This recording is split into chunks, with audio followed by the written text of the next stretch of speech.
So, what's up mga homies? So, kasama natin si Sir. Sir, anong pangalan? Sam. Sir Sam. Sir Sam, nakailang kotse na nakapagawa niyo na dito sa Notorious? Wala na. Dalawa na. Ano yung unang kotse niyong pinagawa niya dito? Ford Ranger. Ano tong pinagagawa natin ngayon? Subaru naman. Subaru naman. So, sir, saan pa kayo galing? Manila. Manila, actually. Sige. Pakikita ko lang, sir, yung pinagawa niyo, ah. So, eto na. Ito yung pinagawa niyo, sir. So, WRX. Nilagyan natin siya ng 2.5 piping, tapos nilagyan natin siya ng quad tip. So ito yung quad tip na kinabit natin kasi ang gusto ni boss, medyo umingay at magkaroon ng hatak. Yung dati kasi yung pipe nito, medyo sakal. So pinalitan na natin siya ng 2.5 piping para tumunog at nag-muffler delete na rin tayo. So ayan, kung mapapansin nyo, yung Y-pipe namin laging symmetrical. So lagi siyang pantay. So ganito siya, yan. So makikita nyo, yung channel ng pipings natin, may clearance yan. Almost mataas. Para kahit maglagay tayo ng mga coil over o lowering springs, hindi siya masyado bababa. So, ito yan.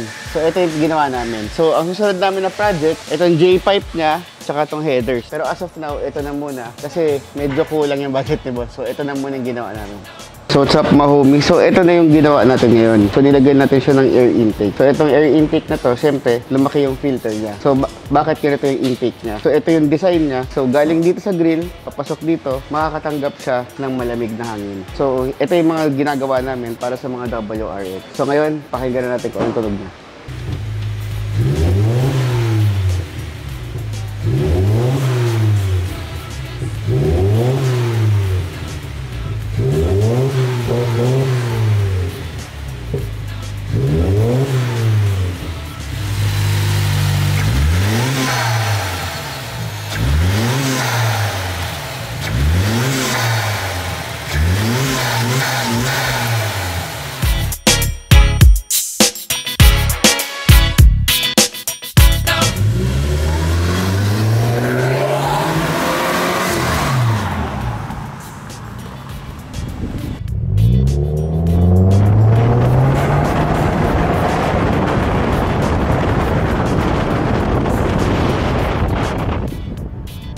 So sir, kamustahin ko lang po yung pinagawa niyo. Okay ba? Super okay.